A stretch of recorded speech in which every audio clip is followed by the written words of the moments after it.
برو کن تو مگر بزرگن ہند آہی دعخار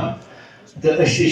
تہ برو کن کتان کرت پنن استادن ہز بزرگی بہت بیٚیہِ اکہِ لٹہِ پنن یارن دوستن ہندن صفِ سامعیٖنن منٛز ییٚتنس تو یم واقعی ییٚمہِ ہم اصل زندگی ہٕنٛز سٲنۍ خوش پوش سانہِ تہذیٖبی تہٕ معاشرتی زندگی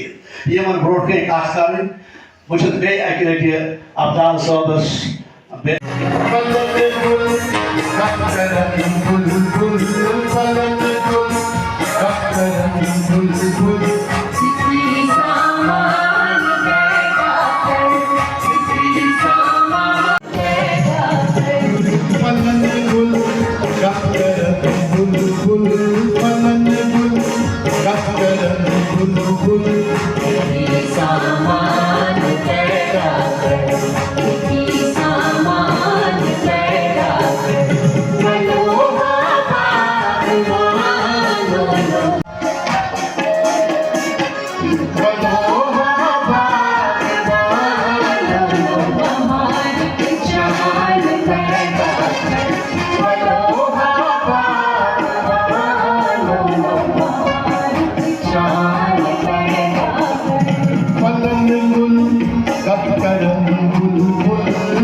آج ہم نے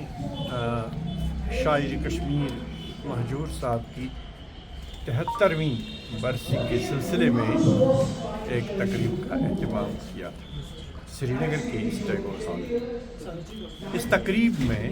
اور اس تقریب کا اہتمام کرنے میں Jammu Kashmir cultural academy, Jammu Kashmir Mahjoor foundation اور ساہت اکیڈمی دہلی کا جو کشمیری بورڈ ہے، شاد رمضان صاحب جس کے کنوینر ہیں، تو ان کے باہمی اشتراک سے یہ آج کی تقریب منعقد ہوئی۔ اس تقریب کو منعقد کرنے کا جو خاص مقصد ہوتا ہے، ہر سال یہ ہم مناتے ہیں اور اس کا اہتمام کرتے ہیں، جو شاعر کشمیر نے اپنی تصانیف اور شعری تصانیف اور نثری تصانیف میں جو عوام کے لیے، جو کشمیری عوام کے لیے بالخصوص پیغام رکھا ہے، اس پیغام کو عام کرنے کا، اس کو بار بار یاد کرنے کا اور عوام تک پہنچانے کا ہم ایک اہتمام کرتے ہیں اور اس کو عوام تک پہنچانے کی کوشش کرتے ہیں۔ آج کی تقریب میں ہم نے مہجور صاحب کے کچھ چنندہ گانے رکھے تھے جو ان کا کلام ہے، بلوہا باغوانو نو بہار شان پیدا کر، پھلن گلگت کرن بلبل چٹھی سامان پیدا کر۔ یہ اس زمانے میں 1931 سے 47 تک جو کشمیر کی ایک جد و جہد تھی، آٹوکریٹک رول سے آزاد ہونے کے لیے، اس میں یہ ایک طرح کا نیشنل اینتھم تھا۔ یہ جلسوں اجتماعات میں اس کو گاتے تھے اور ایک طرح سے یہ نیشنل اینتھم تھا، ولوہا باغوانو۔ عام طور پر اس کا ترجمہ جو کرتے ہیں نا یہاں انگریزی میں وہ کہتے ہیں گارڈنر. باغبانوں کا ترجمہ یہاں گارڈنر نہیں ہے, اس کا ترجمہ ہے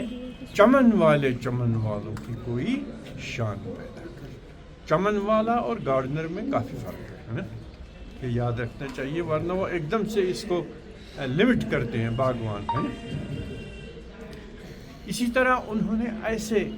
مطلب نغمات لکھے ہیں جن میں کمیونل ہارمنی, بردرہوڈ,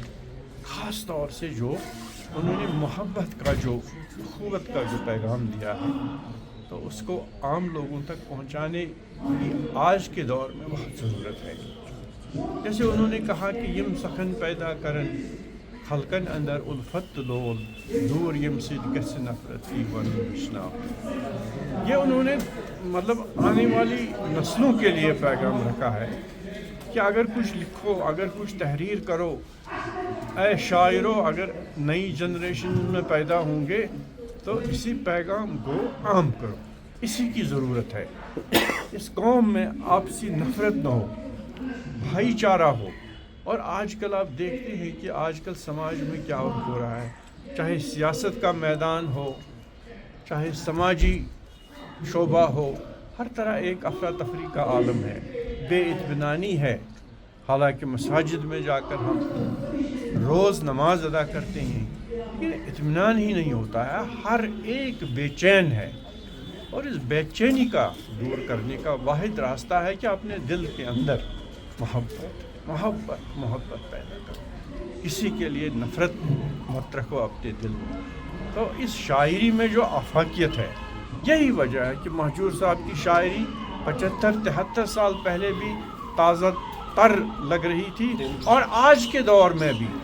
بیچ میں کئی دور آ گئے کشمیری شاعری میں, ترقی پسندی آ گئی, دوسرے خیالات آ گئے,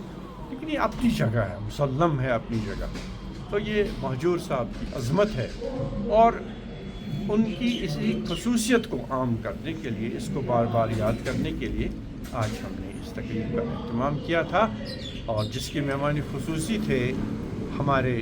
عزت مآب director school education Kashmir Ghulam نبی اردو صاحب, اور ہمارے صدر محفل تھے ہمارے سب سے بڑے عالم دین مولانا شوکت حسین کنگ صاحب, اور سامعین کی باہری بھیڑ تھی یہاں موجود, اور شاندار الفاظ میں شعراء نے, گلوکاروں نے مہجور صاحب کو شاندار الفاظ میں خراج عقیدت پیش کیا.